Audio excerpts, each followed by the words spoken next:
Paramashivoham. Om Nithyananda Paramashivoham. Om Nithyananda Paramashivoham. Om Nithyananda Paramashivoham. Om Nithyananda Paramashivoham. Om Nithyananda Paramashivoham. Om Nithyananda Paramashivoham. Om Nithyananda Paramashivoham. Om Nithyananda Paramashivoham. Om Nithyananda Paramashivoham. Om Nithyananda Paramashivoham. Please relax. Please relax. I request every one of you to share how many of you have started manifesting. From morning till now, how many of you have at least started moving the objects? Can I request all the participants to please share with us in the chat? How many of you have at least started manifesting where you are able to move the object, or even which level you are able to manifest, whether if it is moving the object in water or being able to topple the water bottle? How many of you have manifested? Can I request all of you to post in the chat? Ma Wintington.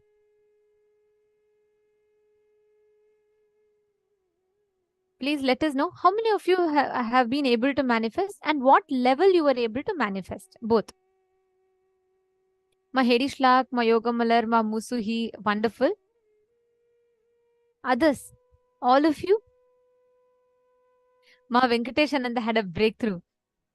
She says, power manifestation, finally moving the blade of grass straight towards me in the water just happened now, when I inadvertently knocked over the cup of water with a sudden gesture. The blade of grass moved and lined up facing me.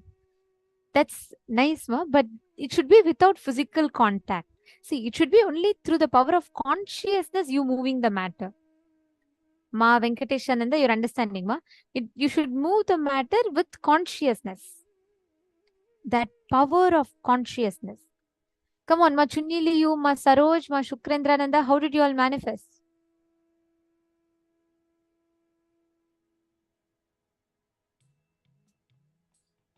Ma Carrie Chow, ma Deepika Patel.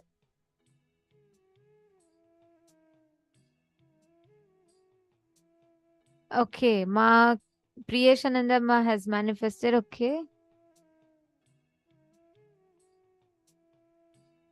Ma Ishan Mia, okay. Yes, successfully manifested. Ma Lucy, ma... Okay, ma Joyce is asking, why am I not able to do it? See, for those of you that are not able to do it, understand. Power manifestation is a process. It's a science. Like, for example, if I go to the room and I put the switch on, the light is going to be on. It's a science, right? Whether I turn on the light angrily or whether I turn on the light in a with depressed face, both ways, the science of putting on the light and the light bulb burning is same, right? It is not going to be affected by my beliefs, disbeliefs, likes, dislikes, or wants and nots. No. So power manifestation is a science. Ma Joyce, please listen to this very carefully. When you manifest the science, the only thing that you need to be aware of is where are you tuning in yourself? Listen very carefully. If you constantly cherish, it is not happening.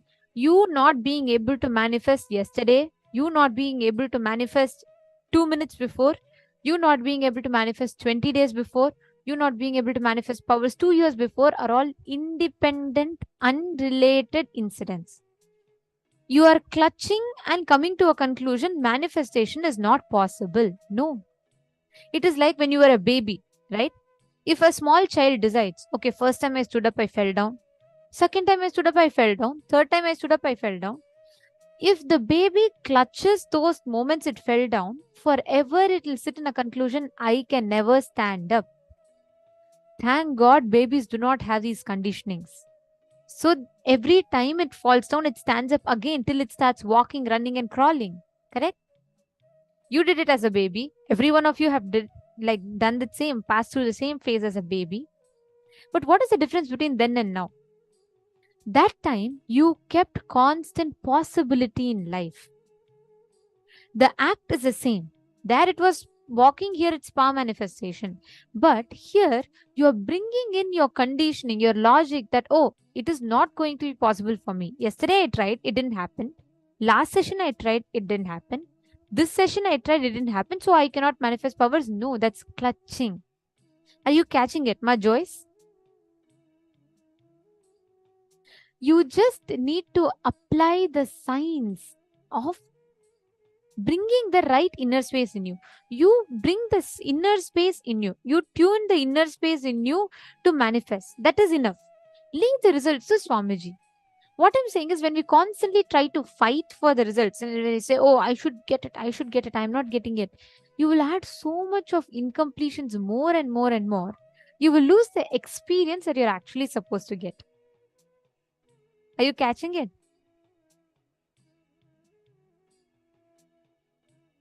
My Lucy is asking, how come I have more difficulty moving the needle or fruit on calendar? Do I need connect more with each phases of Paramashiva in me? Yes, Ma Lucy, as you manifest each of these, it is like different levels, correct? So once you start manifesting, here it is not about practice. There's two different things. Sometimes, like the more I practice, I'll sing well. The more I practice, I can swim faster. The more I practice, I can dance better. The more I practice, I can read better. That is one way, right? Normally how we learn things. Power manifestation is not based on practice, but it is based on your biomemory believing, the conviction, the cognition that you have. If you believe, if your biomemory starts believing, hey, yes, look, I have been able to move a coconut. If I can move a coconut, why not move a chair in front of me? If I can move the small coconut roll, why not a deity to move on the ground? Your biomemory will start believing. So what happens is when you give yourself the first breakthrough, for example, first time you're able to close your eyes and you're able to start scanning. You're able to start seeing. You're able to start scanning a person's body. Your biomemory will start believing it. It will say, oh my God, yes, look, I can also scan. I'm able to see. So from there, what happens is your biomemory will hold on to that and take you to the next breakthrough. It will say, oh, if I can see another person's body with my eyes closed and I can scan their body, why not heal? If I can see a person in front of me, why not see someone in the US? Someone on the other side of the world? Why not scan someone in Australia? Are you catching it? It is that biomemory starting to accept, starting to cognize. Are all of you catching it? See, every one of you that are not getting the power manifestation, the same science applies, the same logic applies. It needs you to not give up. If you had given up as a child, you would have probably never been walking today. Right? It's a science. It takes time. As a child, you tried for months together to crawl. Here, this is literally a super conscious breakthrough. I'm not saying you need to keep practicing. I'm only saying you need to tune yourself into your ability to connect yourself from the space of completion and oneness. When you do that, your biomemories, the doubts it holds on. From young age, what are you taught? People tell you, if you tell, hey, I want to fly like Superman, what do they tell you? They have fantasy characters, you cannot. Just don't joke. You should not be doing. Or if you tell, oh, I can also have a magic wand like Harry Potter, and you picked up the stick for the first time and did some mantras, right? You tried doing all those magic spells. What will people tell you? They'll say, hey, don't joke. It's just so silly, so childish. You can never do it. So what happens? Your belief system, the biomemory in you starts believing, it's all fake. I cannot do it. Now understand, Swamiji is literally washing all those conditionings away, and he's telling you, come on, you can manifest. So it's like complete 360-degree turn to you. So you are completely on the other side. You only need to decide, oh my God, if I can do it, then you need to wash all those cognitions, remove all of them from you, and you need to start believing it. That is why it takes that time. So Ma Joyce and Ma Lucy, both, it's the same thing. When you both decide, it's for all of us, when we decide that we are not going to be giving up, we are not going to be deciding, coming to a conclusion or delusion based on our past experience, you'll have the breakthrough. That's all. Okay. So hope this answered your question. Now, we are all going to be entering into a very, very beautiful session.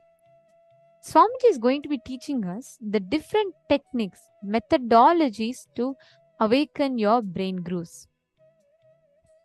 Okay? Shall we all get ready? Let's listen to this revelation from Swamiji. Different techniques which you can use to awaken your brain grooves.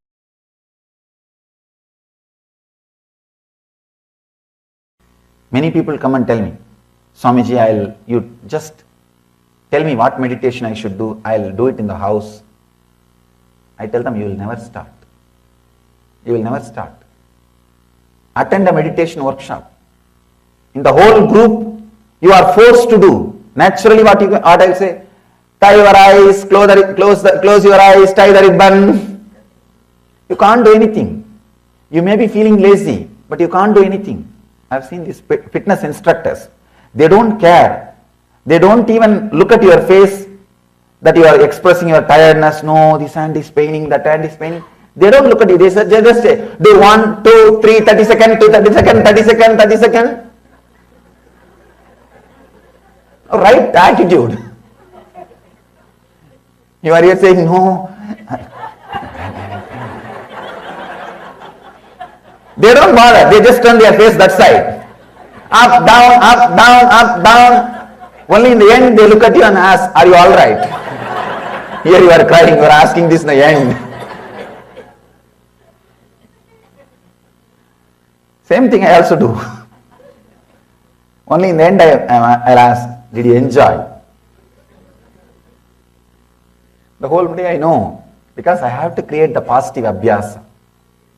Never miss a chance to live in the Sangha. Understand? Abhyasa means creating positive habits, positive things inside you so that it can go from conscious to unconscious, from unconscious to your body.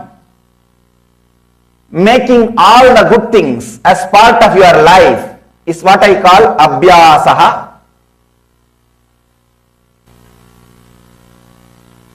Patanjali very beautifully says, I just wanted to repeat that word. Tatra stitau yatnobhyasaha. The effort to remain constantly in that elevated state of awareness is abhyasaha. Understand? Many times when you listen all these words, you get completely inspired. I have decided from tomorrow, I am not going to miss Nitya Dhyan. And you buy Nitya Dhyan CD, DVD, ACD, audio CD, book. Sometimes I have seen husband will buy one set and wife will buy one set.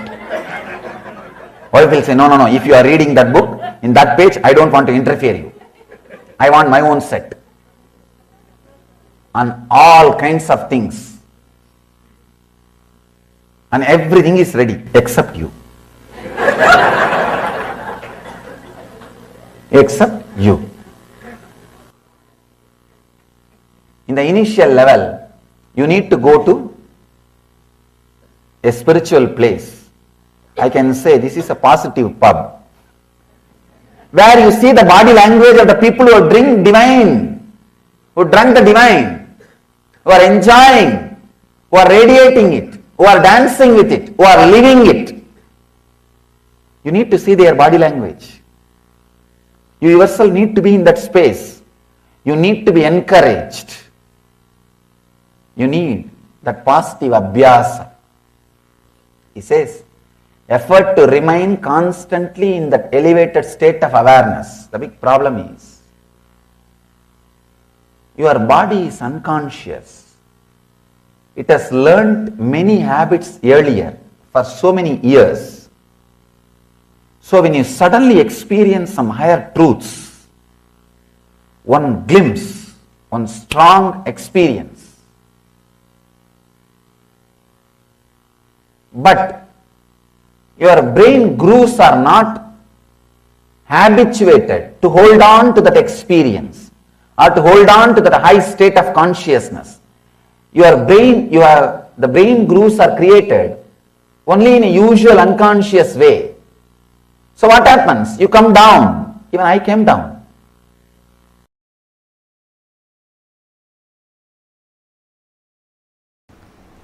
Understand, still human beings don't know to store electricity without reducing its intensity. It is still a blind spot for human beings. Because from the ancient texts, when they translated and tried to grasp and grab, these guys who are trying to grab and grasp, their brain was not that evolved. The brain grooves were not that evolved. Understand? Only a brain grown in vegetarian body. When I say vegetarian body, at least last 3-4 generations the body should have been vegetarian. Understand?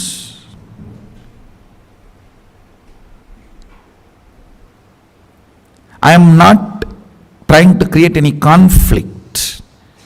As a scientist, I have to tell you the truth. If you are born from a family where hereditary vegetarians, you are the most blessed body.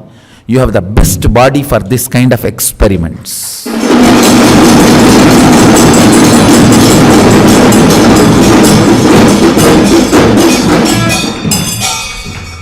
I am telling you. I am not trying to put others into depression, and I am not trying to put others into low mood and all that. When I need to reveal the truth, I have to reveal the truth. If you are born from a vegetarian family, at least where few generations they were all vegetarians, and you are also a vegetarian, I tell you, if the Vedas are inserted into your system, the agamic circuits are inserted into your system, without any blind spots, it becomes reality.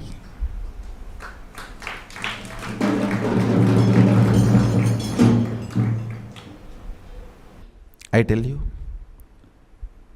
all the Hindu gods and goddesses, their forms are nothing but the circuits seen by our rishis when they manifest those powers.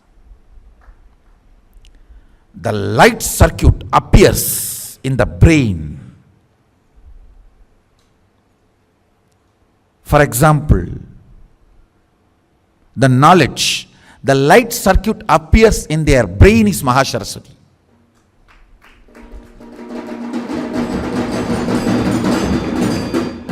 So the same dhyana sloka which they delivered, if you meditate, that same light circuit will be awakened in you.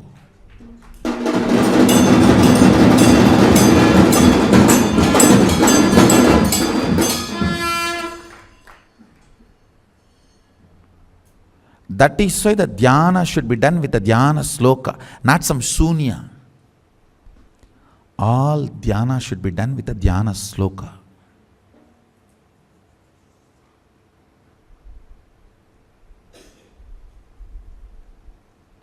Anybody who does dhyana without dhyana sloka falls into shunya, depression. The shunya meditations are the most dangerous. Never get into that. As if already you are not depressed.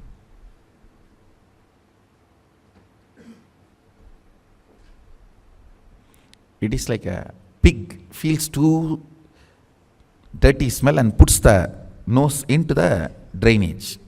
Only if you take the face out, head out, the nose can smell the dirty smell. So put the nose into the drainage, no smell is felt, you see. That is what is depressed people putting themselves into shunya meditation. Understand? What I will call an organic brain, you know. When you read a dhyana sloka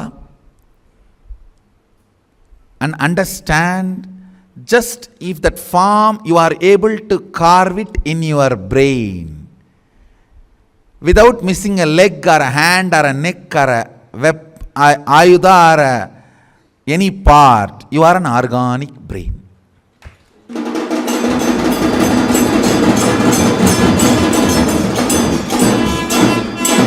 Just you recite the dhyana sloka and you are able to just visualize and keep the visualization alive. Your brain is organic brain. This is a definition of an organic brain. Even Nirahara Samyama helps in a big way to make your brain into organic brain. If you do Nirahara, your ability to retain that energy circuit of dhyana sloka in your system drastically goes up. That is why upavasa during the vratas, and as you are asked to meditate with upavasa, with less food or less job for the stomach, you will be able to, your brain is capable of retaining the energy circuits and manifesting the powers. That is why the higher the energy, more hands and more heads are described, because your brain needs to hold on. Your brain needs to grow such subtle way. I tell you, on banana leaf, apply the ghee and eat the pure Kaveri organic ponni rice. The ability of your brain to grow subtle grooves, an ability to hold the higher understandings and visualizations. Hey, it is not a joke. 47% of Indian IAS is from Tambras, one organization. You think it is an accident? And 50% of Microsoft is Tamil, Telugu, Kannada Brahmins. You think it is an accident?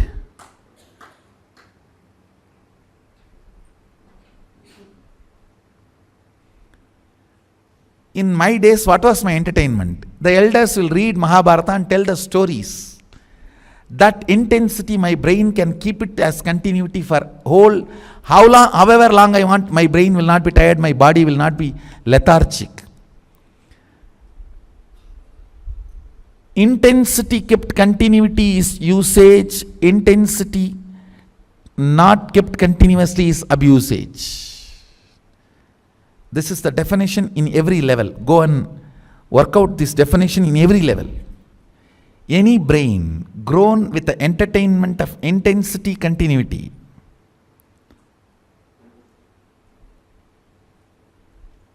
thanks to late invention of television.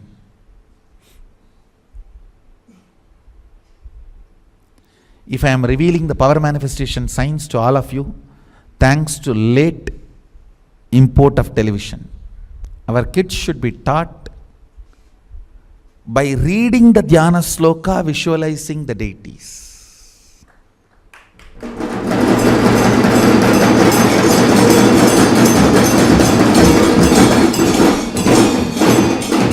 and drawing them or carving them or making them with your own hands.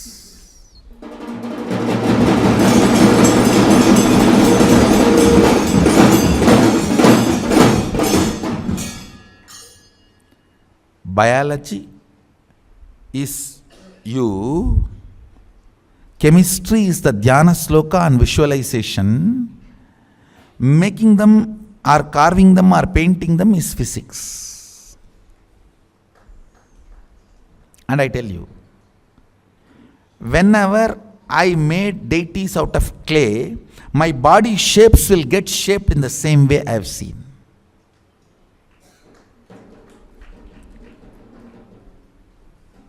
I have seen that happening in my life.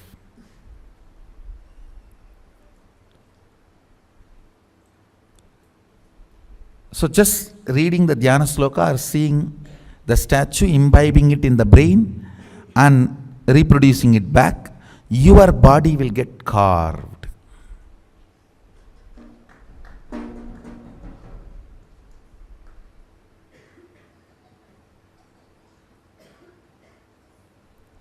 These are all the ways.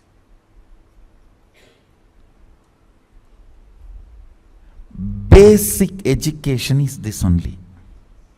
This is what is called primal education, not primary education. Primal education.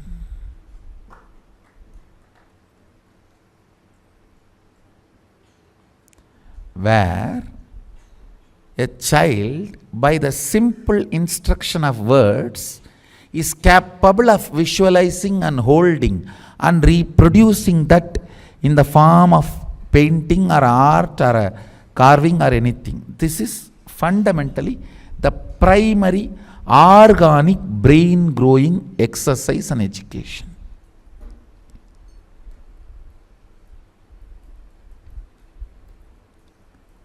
This kind of brain can cut across chemistry, biology, physics, anything, geography, anything.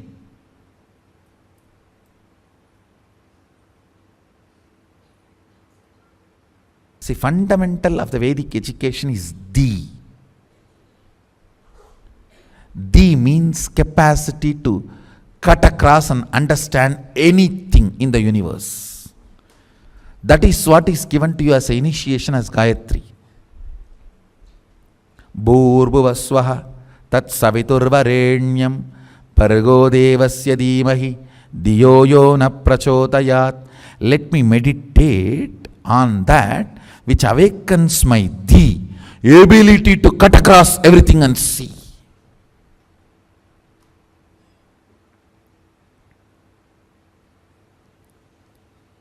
If you are given this Gayatri by the brain which cognizes the intensity and continuity is one and the same, you are blessed.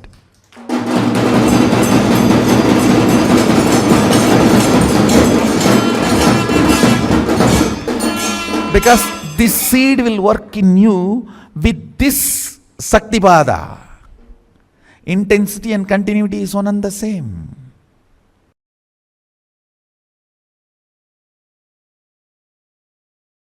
When your body is filled with sexual hormones, especially when your body is getting sexually matured between 14 to 21, if you do the tyaga of sex, between 14 to 21, renounce sex, I tell you, you will build the best body and mind, and the kind of the natural selection process your DNA will go through and the kind of a system you will build, oh God, you will have an amazing capacity to receive information, process and make decision. Something called Di, Meda, Buddhi gets awakened in your system.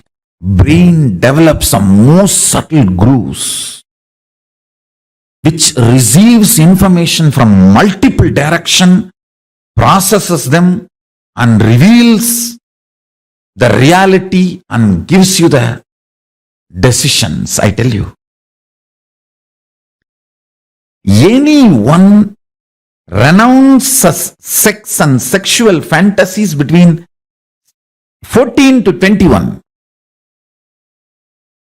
I am not saying renounce for your whole life, no. I am only saying at least 14 to 21, renounce. Your DNA will go through its natural selection process with a quantum jump. It knows what kind of a jump it need to take, especially the cognition with which you sacrifice sex.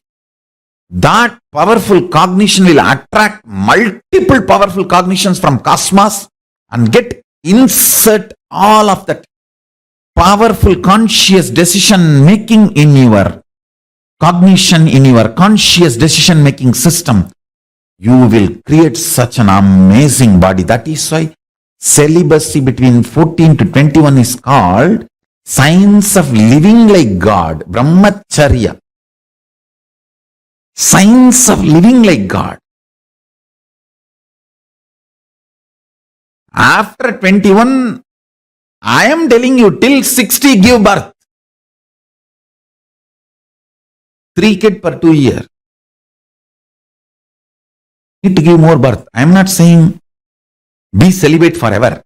But this 14 to 21, when that whole gushing happens, you see, your internal organ, intra-organ, everything develops the way it is going to respond. That it's almost like your inner software gets written. That 7 years. During that time, tyaga of sex does something extraordinary to your body, internal organ, intra-organ, and superconsciousness. In every level, the tyaga, actually tyaga is not moral lesson. It is a scientific lesson. In my Gurukul, tyaga should be added under the classification of science, not moral. It's a science of living, not morals of living. No.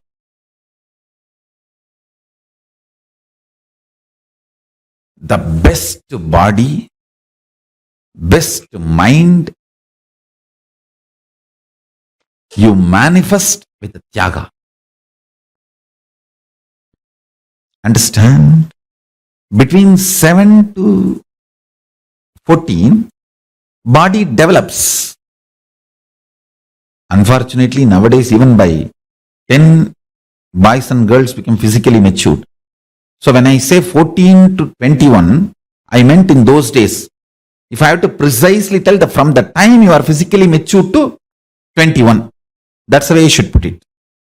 Because nowadays kids become physically matured due to the altered food and various reasons and social pressure to become sexually active, all that stupidity. By 10, they become sexually mature.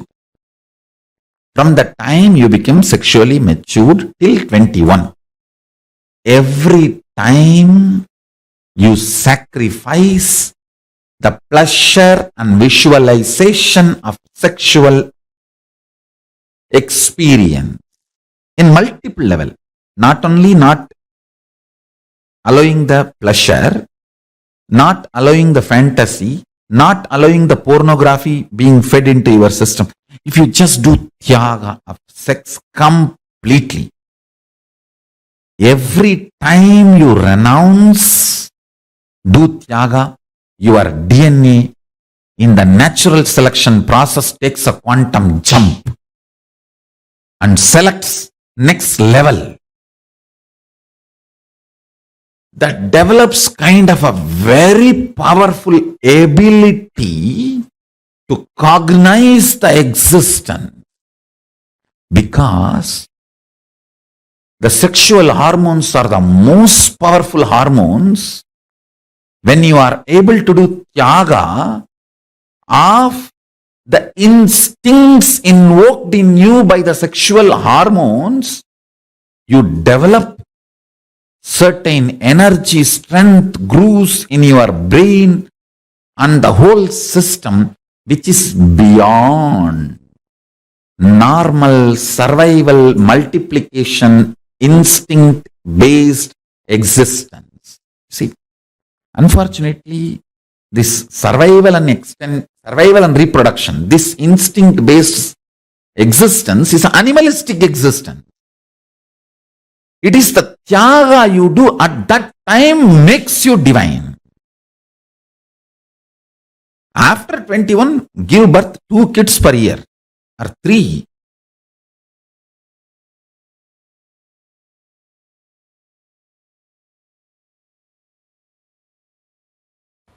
It is necessary you to evolve a brain, completion, patience,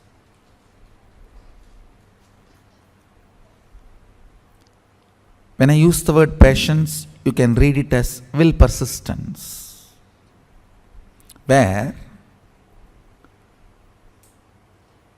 the pure consciousness can reflect, the mirroring of the neuron can happen. It is necessary. One of the most powerful methodology to develop the subtle grooves in the brain and clean up all the toxic and parasite effects on your brain, try to do some visualization related activity like doing alankara to deities, carving deities, doing deities in clay or painting deities. Do something where you need to hold certain visualization in your head and your hand needs to express it. Hand or leg, anything is okay, because even in 64 arts, the painting through the leg is one of the art. Just by dancing, making the paintings, rangoli through the leg, anything. See, visualization should be held in your brain and your actions should express that. If you talk to my mother, she will tell that at least 300 to 400 clay deities I have made with my own hand. My mother used to scream. Now she is very happy I have done all that. In those days, she and my grandmother both will scream because I will not eat. Once I sit to do that, sometimes for 1 week I will not eat. She will be sitting with food, begging, come and eat, come and eat, come and eat. I will be just lost. And those days, you get only 2 big publications, Ramakrishna Mission and Ramakrishna Tapovanam. Ramakrishna Math has published Chandi, Devi Mahatmyam, the book name is. There all the Dhyana slokams of Devi will be there. I was actually a fanatic Shakta. You guys cannot believe. All the Devi I have, I carved it.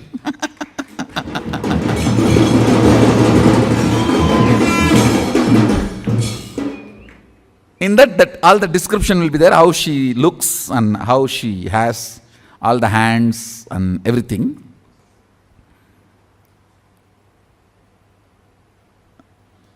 I'll get Ramakrishna Mission books. In that only the Dhyana Sloka and the Tamil meaning will be there. And after making, I'll get Gita Press books. Gita Press Chandi will have the diagram also. I will not see the diagram before making.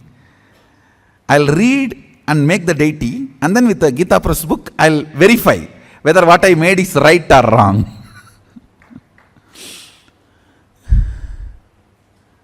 In those days, only 2-3 of these publications you will get. And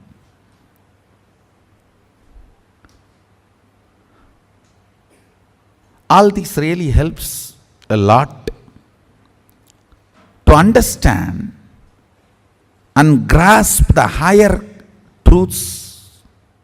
So I'll try to explain about these circuits.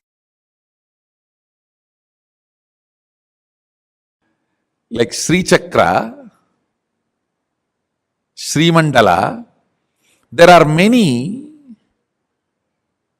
mandala structures which are, just by staring at them, your DNA structure will get aligned to that. And certain power manifestation will start happening in you. I tell you, 21 minutes, if you just stare at Sri Mandala every day, your third eye will start functioning. Because that Sri Mandala itself is so beautiful, it directly represents the cosmic DNA. The cosmic DNA is in the Sri Mandala, Sri Yantra, Sri Chakra, with the 43 triangle and 2-layer lotus and 3-layer avarana. It's called Navavarana Mandala. Actually, it's a line diagram of cosmic DNA. So if you stare at that through your third eye, your DNA will get aligned to the cosmic DNA. And you start manifesting powers.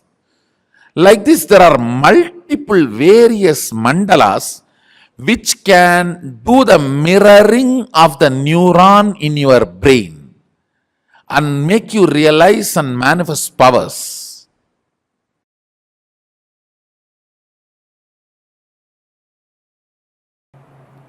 I should tell you, biggest enemy in your life is taste for anti-life.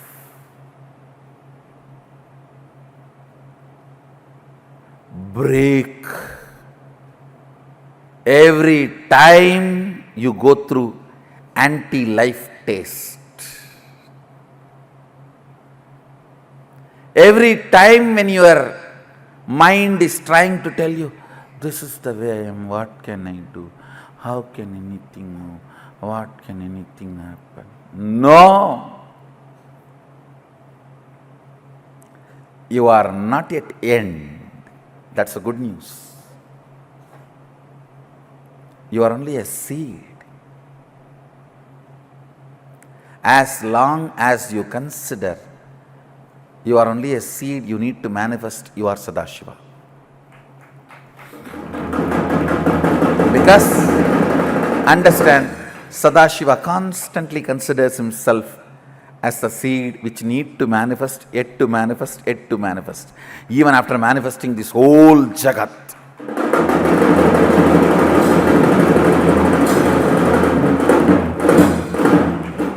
Even after manifesting this whole Jagat, making all the human beings walk straight, developing the most subtlest brain grooves, still he comes down to make you manifest all the powers, to push you to the next level.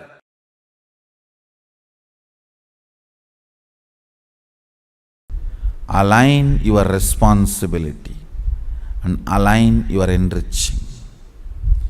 Recognizing makes you manifest the state of Sadashiva. Understand? State does not need to be achieved, you have it. If Sadashiva is 100 unit integrity, you have 100 unit integrity. He is integrated to Turyadita, you are integrated to Sushupti, that's all. But the integrity unit is same. Recognizing the integrity to Turyadita builds an extraordinary, beautiful brain grooves. Is equivalent to recognizing $1 billion is more worthy than the bag full of pennies. That recognition is what I call recognizing.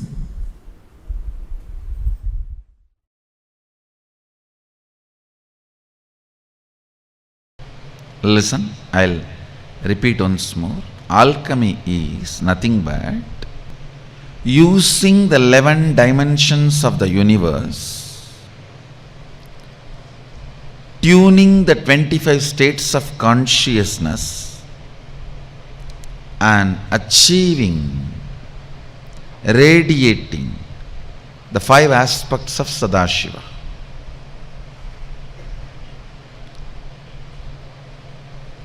Multiple things are used in the alchemy science. It starts from preparing the ground on which the meditation, alchemy process is going to happen. From there it starts. A solidified mercury. Mercury solidified without chemical being added, just by the energy, means an enlightened incarnation, his body is capable of dismantling any molecule and assembling it as any other molecule in any place and space and time he wants. Understand? An enlightened incarnation is capable of dismantling any molecule, assembling it back as any other molecule or same in any place, time as he wants. With this power, dismantling the liquid form of a mercury and retaining its Mercurian quality in it, assembling it back as solid. I don't know how much of you. This is what is science of solidifying mercury. In this body I did this 3 times. One is under the Dakshinamurti, one is under the Bididi Garbhamandir, present Garbhamandir, one is under the Vaidya Sarovar, Nithyananda Lingam. It starts from preparing the ground and installing the solidified mercury and installing proper yantras, mandalas as per the instructions of Sadashiva. Even the breathing space where the people who go through the spiritual alchemy process, even the breathing space is purified by the traditional powerful incense and perfumes.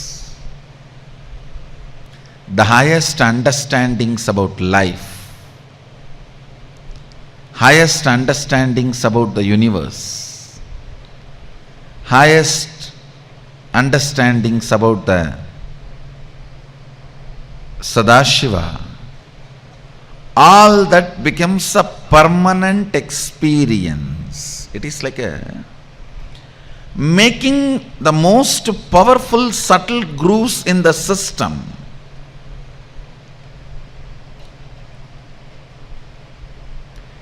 Making the most powerful subtle grooves in the system, which can retain the subtlest but most powerful experiences of Sadashiva and goes on radiating it.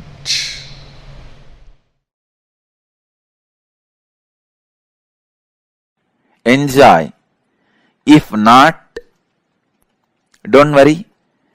Next 1 week, every night before going to sleep, take 1 spoon of Haritaki powder that has a capacity to make your brain grow subtle grooves which will make you understand these great truths.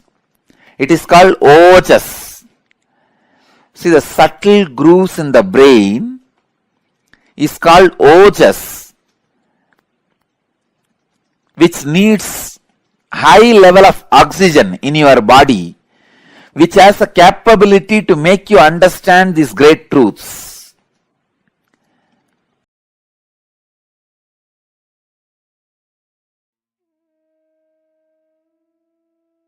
Right from consuming haritaki every night, to having a vegetarian brain, to doing physical yoga, workout, power manifestation, Swamiji revealed so many different techniques of how you can rewire your brain. But I'm going to start here with a small quiz. Okay. So, which technique did each of you click with for you to awaken or for you to rewire your brain? Come on, can I request all of you to share? Which technique did you click with? Ma Dhanalakshmi, Ma Shamila, Ma Joyce.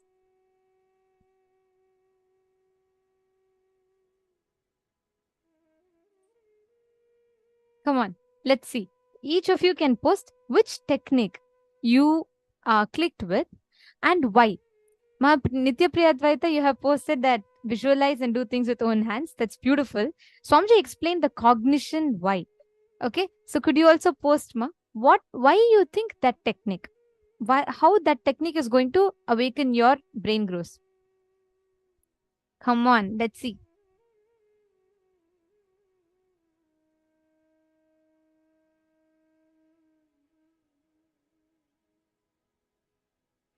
Okay, Ma Lucy, you have put Tyaga. How Tyaga awakens your brain growth? Swamiji explain the context also, right? Ma Ananda Sagara also. Please explain how it awakens. See, painting, Swamiji said, yes, like listening to the Dhyana Shloka and painting, but how? Swamiji also explained how, right? Come on, each of you can post. How does that particular technique work on awakening the brain growth?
Come on, each of you post. Let's see, each of you please post. What are those cognitions? Why is it important? Okay, Ma Nitya Priyadvaita has posted. I think it will force my brain to develop those grooves that will help me think, develop multidimensionally so I can grasp and retain the subtle truths. Beautiful, Ma. Right. Anand Sagra, that's also right. And Ma Christine Jones clicked with vegetarian brain and Haritaki. Why? Ma Christine Jones, why did Swamiji say that vegetarian brain is needed? And Swamiji also said, another question to all of you. Swamiji also said a particular type of vegetarian brain in specific. What was that type? Can I request all of you to post? Swamiji said, there's one particular type of vegetarian brain which is the best to cognize these subtle truths. Which was that? Let's see. Come on. All the others. Ma Diana, Mohini Lata, Ma Anandeshwari, Ma Hedishlak, Ma Ilka. There are a lot of you. Can I request everyone to post? People are all now trying to say, oh God, what did Swamiji tell? What did Swamiji tell? Whatever you understood, post it. There's no right or wrong. You just have to post your understanding.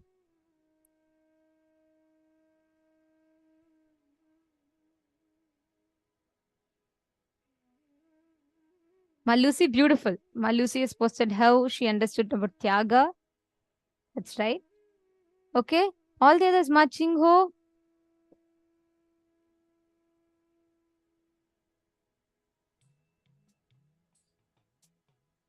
Okay, Ma Saroja Aplush has posted Haritaki, yoga, chanting Dhyana shlokas, visualizing. Okay.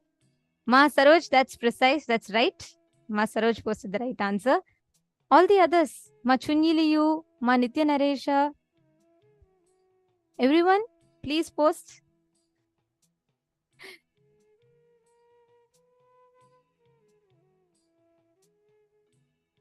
Okay, Madhyana is saying about the leaf.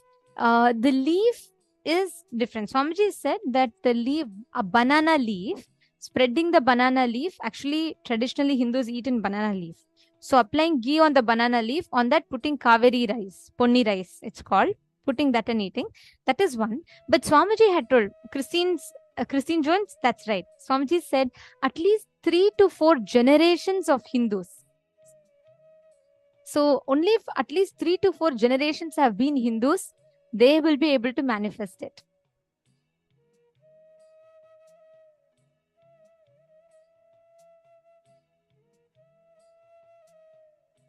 See, please understand, right from the food you consume, the songs you listen, everything matters. That Swamiji has given such a beautiful technique. That's why Swamiji said he was so happy. We are all having power manifestation because of the delay of importing TVs to India. That is why Swamiji was born and raised in an ecosystem. There were no conditionings. Right now, even the age of physical maturity has been pushed to so early because of the continuous pressure. Like Swamiji said, continuously all the ideas that society imposes on us, all of that society pushes on us, that makes us become like so at such young age. Tell me, all of you tell me, you're all like interacting on day-to-day basis, probably many of your kids also, but you do see the kids today, right, in the normal world. How many of you notice at a very, very young age, kids start talking about dating, about boyfriends, about having relationships, they go on Tinder, have their Tinder profiles, but even before they understand who they are, they take jump into relationships.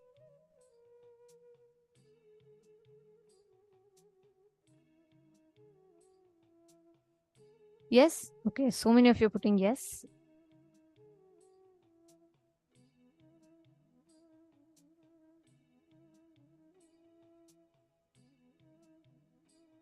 Yes. Please understand, that is why Swamiji tells that kids, when they are taught to visualize the deities. Ma Lucy saying, even my 2-year-old niece is exposed to all of this.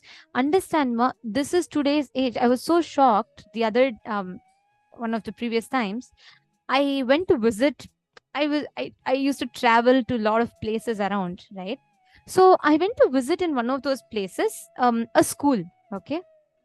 And the principal of that school asked me, he looked at me and I think I was about 19 years old back then, 19, just 18 or 19, something around that. And I went there and I conducted a class, okay? So basically I took this Kalpataru session of Swamiji's session on Kalpataru. And I conducted that session to all of them. So then I had asked them, I was teaching them and I asked if any of you have any questions, you can ask. So this principal of that school, he walked up to me and he said like, he said, hey, what's your age? I said 19 years old. He was so surprised and he was so shocked and he asked, you're just 19 years old? Is this the age to talk about not falling in depression? You're talking about life and all. Your age is just 19. You've already decided to become a sannyasi. Oh my God, is this your age to take sannyas? Don't you miss the normal life outside? And I was really like, that left me thoroughly confused because I was surprised. I should not even say confused. I was so shocked. I felt so bad because the same society that tells a child at 18-year-old or 19-year-old talking about not falling into depression, not falling ups and downs, about understanding the powerful cognitions, the truths that our Vedas reveal, or having the right identity and the signs of completion, where they never fall into these depression, all of that. That's the lifestyle that Swamiji brings us, right? That is so weird for them. But the same age, half those kids in those schools, if you see the way they have completely, so many kids there told they have addiction to alcohol. That seems normal. So many kids there have the concepts, even before they can understand themselves, they are already getting into relationships. They have boyfriends, girlfriends. And I was shocked when one of the kids said, she was just like 2 years younger to me, 16-year-old kid. She said her classmate was suffering from alcoholism because he was suffering like a very bad pain because of breakup with his girlfriend. 16-year-old kid. But that is absolutely normal to society. When the very definition of what is right and wrong is so messed up. That is why Swamiji said that it only because TVs got delayed in coming to India, Swamiji could gift power manifestation science to humanity. Otherwise, by now, the constant pressure that society puts at, open your YouTube, open your Instagram, what do you see? Continuously, what trends? The society continuously feeds you the idea. Swamiji said, right? Everything is sexualized. Everything society feeds you constantly is all about these Instagram trends, YouTube trends, and everything. Kids, just for keeping up with the trends, even without understanding about themselves, even without having a clear identity about themselves, they jump into all of this. Every one of us are given exposure to this kind of a thing. That is why Swamiji tells it is crucial that we center ourselves, awaken our brain grooves to the subtle truths of the cosmos. Ma Susan is saying sad Hollywood promotes all this. Not just Hollywood, ma whole world. Anyone. Today, if I see most of the Hindu kids growing up, they will not even know who Paramashiva is. They will not even know names of gods. But they will be dancing for some songs which they don't even know the meaning of. But they just do it because it is trend. And slowly they start picking that up. Ma Lucy saying even in children's programs on TV, it is so disturbing. That is why Ma Swamiji tells the kids lose the ability to visualize the deities. The visualization power is completely dimmed because constantly the society feeds us everywhere. You go, you watch ads, you watch YouTube, you watch Facebook, you watch TV, your school conversations. Everywhere, the ecosystem that society has put us into is we're all stuck into this box. The conversation is all limited only on these subjects. That is why Swamiji has given us these kind of programs where we can chew on the powerful cognitions. What do you hear here all day? All you listen to here is your Paramashiva, the power manifestation science, how you can awaken yourself out of all of this. Slowly, slowly, slowly, your brain will start developing the grooves to cognize these truths. That is what Swamiji revealed in this entire session. And if each of you, so many of you here are posting, you feel how bad you feel seeing this. Understand, this has created a huge impact in people's brains, the way they think. Actually, for today's initiation, right, Ma Lucy, you can bring your cousin, whoever you told, young children, especially young children, or if they're in their adolescence, please bring them today for initiation, because this initiation, Swamiji will completely clean their brain, meaning completely heal of all these cognitions that society puts and awaken them to be able to manifest the higher powers, the higher dimensions, access the higher dimensions of the cosmos. That is what today's initiation is all about. So if any of you have any of your friends, family members, please do invite them, because it is very important that people understand and people are able to experience these truths. Ma Krista Menard, or every one of you here, each of you surely you will all be aware of how people today in society, even for you, it's not just kids. Even today, if you have to go learn about something, the avenues wherever you step into only limits you into a particular box. If not for Swamiji, we would have never ever understood these extraordinary sciences. Right from taking Haritaki in our diet, or understanding about how we can experience these by listening to the dhyana shlokas, just by chanting mantras, listening to the right songs, listening to the music, kirtans, every single thing is focused on you building that extraordinary brain grooves in you to access the higher dimensions of the cosmos. Ma Lucy saying she's going to invite. Wonderful, Ma. And sure, that's the best thing you can do. My Diana is saying I had so many questions as a child and no one had any answers. And that is why children are pushed to access or get answers, solutions based on what is on the trend. So many deaths happen due to TikTok.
Sorry for that technical error.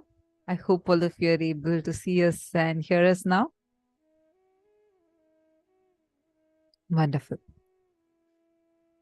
So now we are going to be entering into the power manifestation session where all of us are going to be manifesting the next level of consciousness over matter power. I just wanted to know how many of you have not been able to manifest even a single round of this power of consciousness over matter. Where, like, you, for example, it can be trying to move a coconut, or it can be moving a needle. It can be in any level. If you have manifested even once, that's okay. But if you have not at all manifested, I request you all to post it in the chat. Whoever has not manifested even once.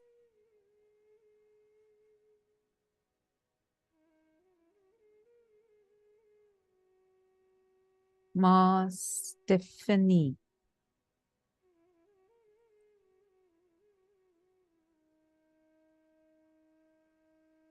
Anits Malhotra. Stephanie, Anits Malhotra. Okay. Who all have not manifested even once.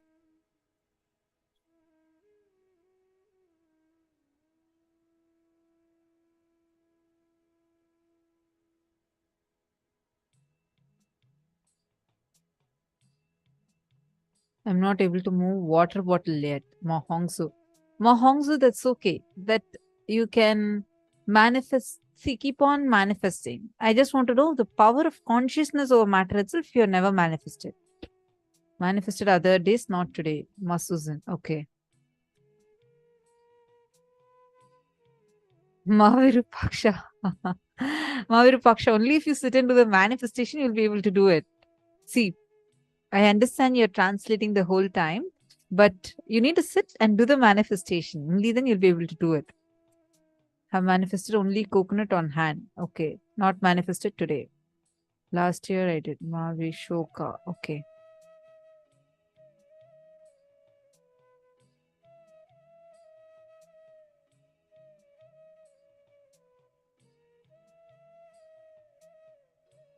Not this year. Okay. Some of you have not manifested today. Some of you not manifested this year. Okay, I request you all to come on the camera. Please be in front of the camera. Ma Anits Malhotra. Please could you wave your hand? Just want to see you. Anits Malhotra. If you're not on camera, please come on the camera. Now I'm going to entangle with all of you, all those who did not manifest. We will help you manifest. Anits Malhotra and Stephanie Lally. Sorry if I'm not getting your name right. I request you all to come on camera, whoever did not manifest.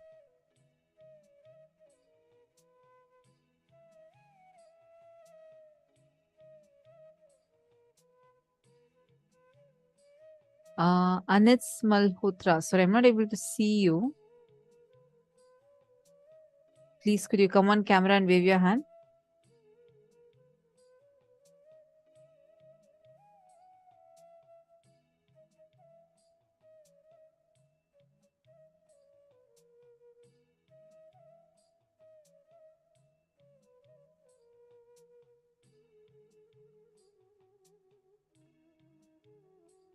Mahongzu. Yes, yes. Definitely. Okay. Ma Anits Malhotra. Now I'm able to see you. Ma, is this the first time you're attending or have you attended before, Ma?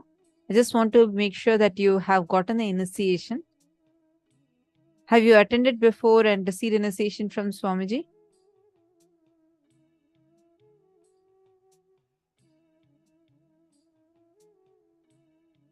Stephanie Lally. Okay. If it's the first time, Ma, then I request you to wait till the initiation. Sit. You just sit here. You will not be able to manifest it now. See, I'll explain to you the science of power manifestation, how this power manifestation actually works. Now, we all have third eye. Everyone has a third eye. But now this third eye is dormant, like sleeping inside us. Not like, it's like it has a potential. Visualize this, a lamp. It has the oil, it has the wick. It is just that it's not lit yet. Only when an other lamp, which is already lit, comes near it, the fire jumps from that lit lamp to this lamp and lights it. Same way, Swamiji's energy gets transmitted to us during the darshan, and that process is called as the initiation process. And that time, our third eye gets awakened. Now, using the power of your will, see, it's called as Agnya Chakra. The third eye is called as Agnya Chakra. Agnya means seat of will. Now, with the power of your will and the powerful cognition that Swamiji is giving, when you look at an object and will it to move, it will simply move. So you need the initiation. So welcome. So happy to have you here. Lovely to know that you're here for the first time. You just listen to the sessions, do the workshop, everything. Now, about at 8 p.m. Eastern Standard Time, we are going to be having the darshan from Swamiji. And Swamiji is going to be initiating us. And you will also be getting your third eye initiated from Swamiji today. You can even ask your boon saying that, Swamiji, I want to have my third eye awakened, in the chat during the darshan, not right now, during the darshan. And at that time, Swamiji himself will awaken your third eye, and you will see that right after that, your power manifestation ability will just go so high. With your will, not just you'll be able to move a coconut or a water bottle or a needle in water, you will have the ability even to move situations in your life. You understood, Ma? Ma Anits Malhotra?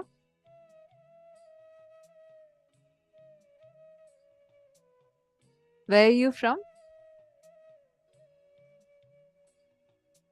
And Stephanie Lally.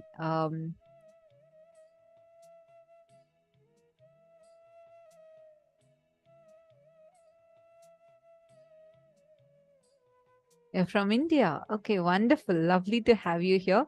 Think isn't it quite late for you? Ma Stephanie is from France. Okay, wonderful. Ma Stephanie, could you wave your hand? I just want to see you. Is this the first time for you also, Ma?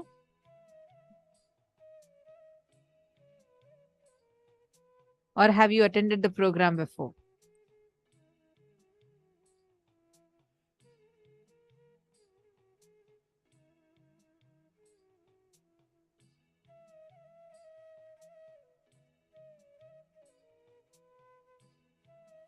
Mashi Lakshmi is asking, is it possible that once open third eye can be closed after some time? See, once initiation is done, that initiation you will never get lost, not even after you leave the body. Even if you leave your body, this initiation will still be coming with you, because from this initiating your very consciousness. So even if you assume another body, let's say you're choosing to assume the next body, even in that body, your third eye will get awakened. So the third eye, once it's awakened, it can never be closed. But because of our lifestyle, because of the habits, our lifestyle changes, the third eye can get calcified. Like, for example, nowadays in so many countries, we have fluoridated water. Fluoride, by its very terms, it's considered as a neurotoxin. So in such cases, like you have a third eye is getting, you're continuously consuming this fluoridated water. It calcifies your third eye, which will be disturbing your power manifestation. But don't worry, Swamiji has given enough and more techniques, the detox methods, detox recipes, and what are the lifestyle practices you need to live. All that will help you and support you for your power manifestation. Second program, Mas Stephanie. Okay.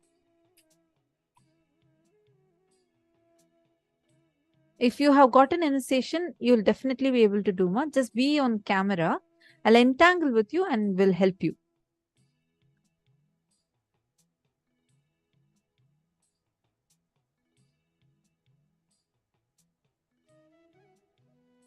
Oh, wow. You take Haritaki and started applying the turmeric, like what Swamiji said. That's wonderful. Ma Anits Malhotra. Just wait till the initiation. Ma. As soon as you get initiated, your third eye will be awakened. You'll simply be able to manifest the powers.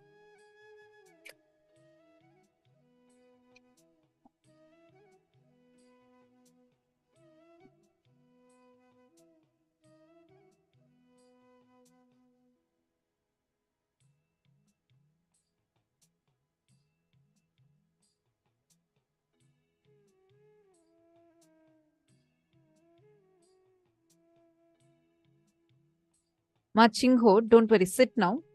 I'll entangle with you. Let us manifest. So what all of us are going to be doing now is you're going to be keeping the water. So we are going to do two things. One, whoever has not yet moved, you're going to be moving the object in water. Whoever has already moved, you're going to be focusing on levitating the object in water. Now listen carefully. See. Intensely see through your third eye. Like how you move the coconut on another person's palm. What do? You intensely look at it, and with the will, or you command it to move, right? You'll have the deep feeling connection with Swamiji, and with your strong will, you command it to move, and it moves. Same technique. Just apply it here. You're just going to do it in water. Water is also a medium for you. It also connects with, like, it's also consciousness. It also has intelligence. Water responds to our thoughts. How many of you have seen Dr. Emoto's experiment of crystallizing water? Have you all seen how just whenever he utters a good word, the crystal structure becomes so beautiful? Whenever he utters a bad word, how the crystal structure changes, like completely gets disrupted? How many of you have seen it? Great. Now, that same science, now the water is going to respond to your thoughts. I request all of you, please sit straight. Have your head, neck and spine in a straight line. This helps your Kundalini flow. Please sit straight. Even if possible, you can sit at Padmasana. You're going to have a strong conscious will with which you're going to be manifesting this power.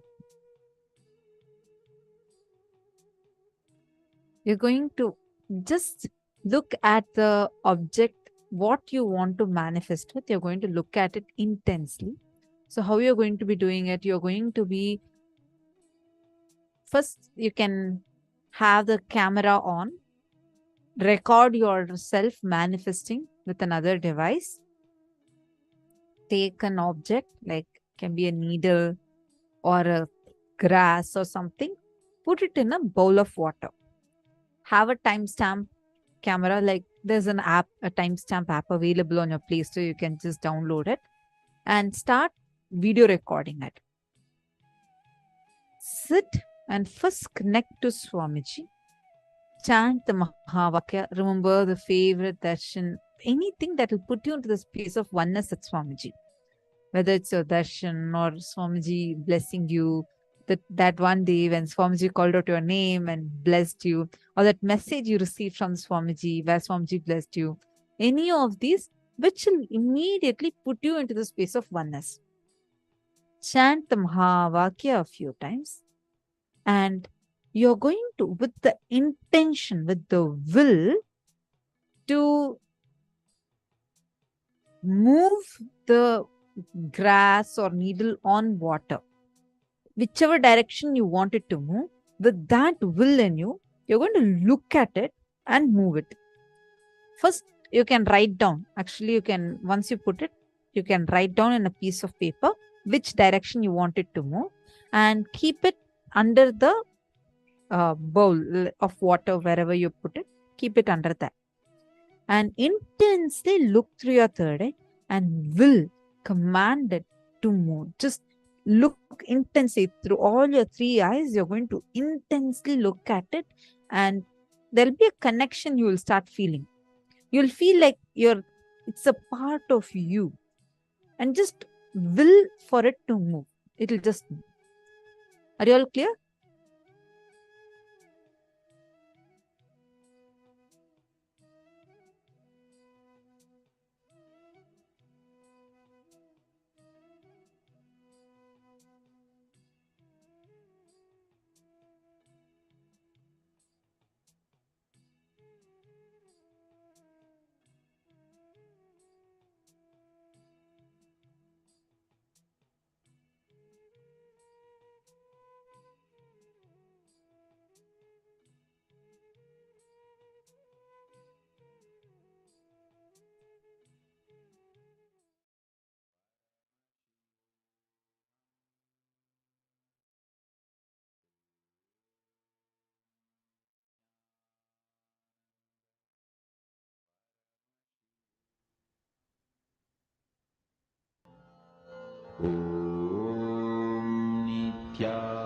Nithyananda Paramashivoham. Nithyananda Paramashivoham. Nithyananda Paramashivoham.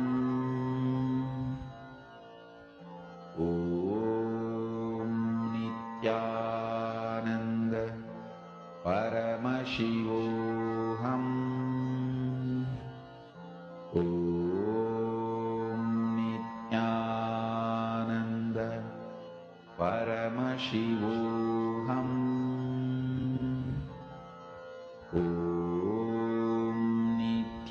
Nithyananda Paramashivoham. Nithyananda Paramashivoham. Nithyananda Paramashivoham.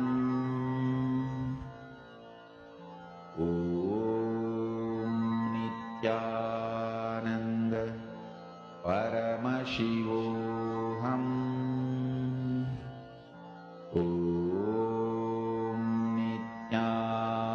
Nithyananda Paramashivoham.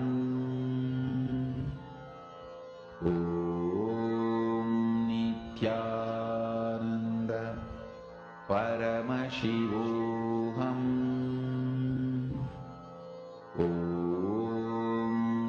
Nithyananda Paramashivoham. Nithyananda Paramashivoham.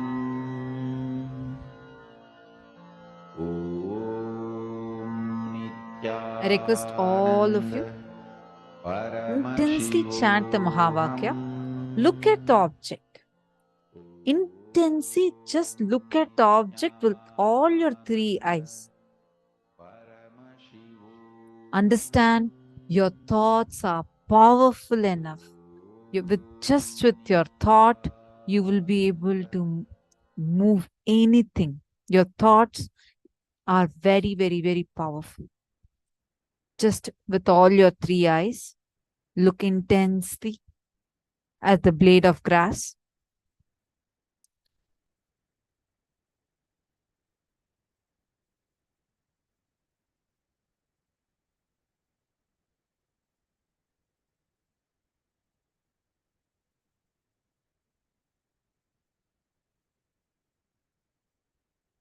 I'm seeing some of you are getting distracted. See, do not look around. Focus only on that object. Just look at that object through all your three eyes. Chant the Mahavakya intensely. Machingho, come on, I'll entangle with you. Just connect with Swamiji. Remember your favorite moment with Swamiji and intensely look at that object. With all your three eyes, both your eyes also should be open. With all your three eyes, intensely look at that object.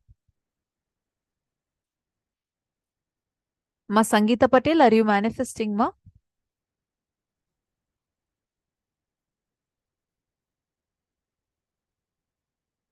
See, just get any small cup from your house, just fill it with water and put a blade of grass or a needle or something light like that. And you're going to be able to move it. Ma Joyce, you need to look intensely at the object. Ma Joyce Liang, intensely with all your three eyes, look at that object. Chant the Mahavakya intensely. And look at that object. See, all your three eyes should be intensely looking at that object. Hold on to just chant the Mahavakya inside of you.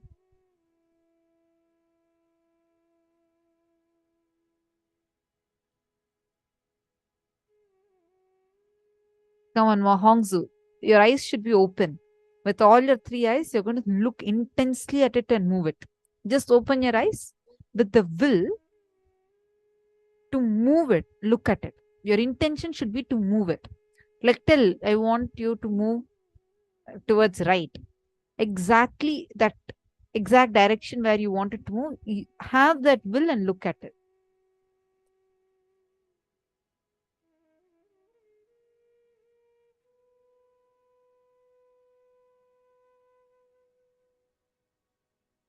Yes. Chant the Mahavakya. Understand. Don't give up. Don't think that, oh my God, it's already sat for so long, it's not moving. Don't cherish any of these cognitions inside of you. Connect to Swamiji. Decide, I am going to sit with will persistence till I manifest. I am going to sit and do it. Sit with that will persistence. Chant the Mahavakya. Ma Martha Screener, are you also manifesting, ma? I see you putting a big kumkum. Are you also manifesting? Ma Lucy, are you also manifesting? Okay. Intensely, Ma Lucy, don't move. Just intensely through all your three eyes, look at it. Chant the Mahavakya.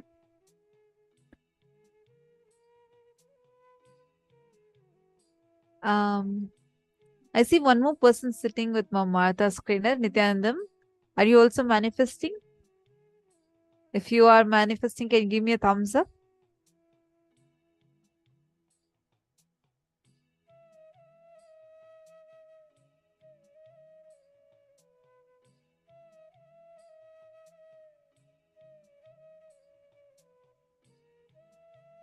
Come on, just sit, chant Mahavakya. Ma Dhanalakshmi, manifest pandringla. Ma Dhanalakshmi, Nithyanandam. If it's possible, ma, konja light photo ukara mudiyuma.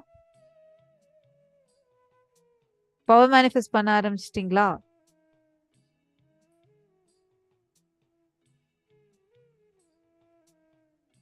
Ma Sonia Rao, come on. You also can manifest. Ma Dhanalakshmi உட்காருங்க. ஒரு சின்ன பாத்திரத்துல தண்ணி எடுத்து ஊத்திண்டு just get one blade of grass இல்ல ஊசி இருந்ததுன்னா ஊசி வைங்க.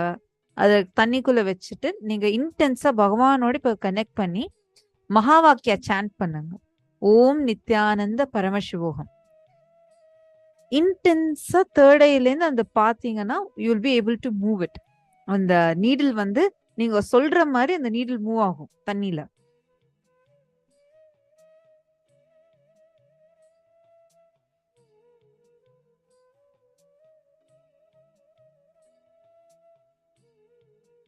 Ma Sonia Rao, hair clip is too heavy, ma.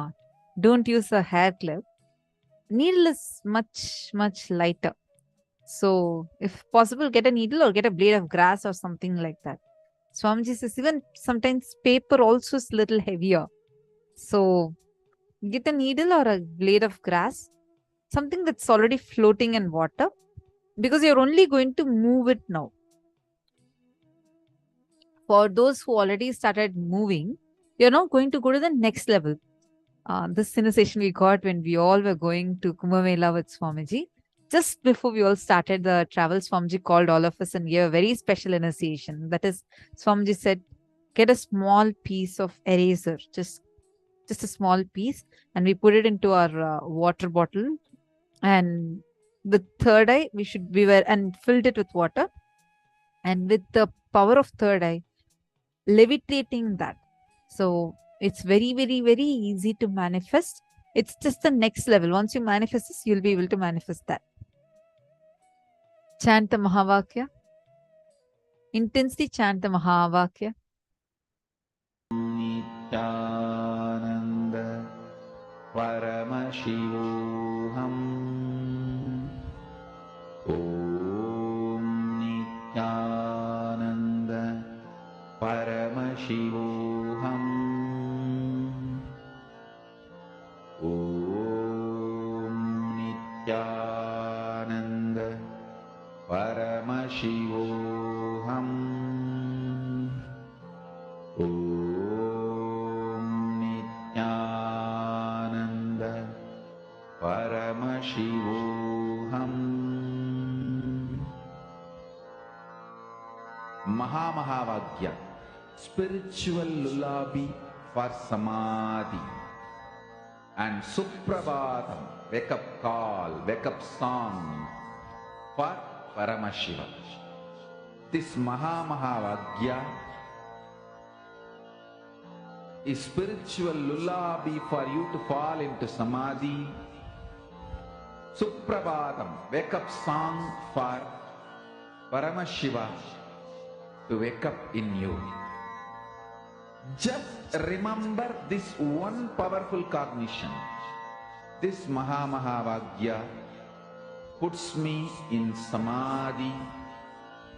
This is spiritual lullaby for samadhi, and Suprabhatam, wake up song for Paramashiva in me, for Paramashiva to manifest. With this one spiritual powerful cognition, chant this Mahavakya.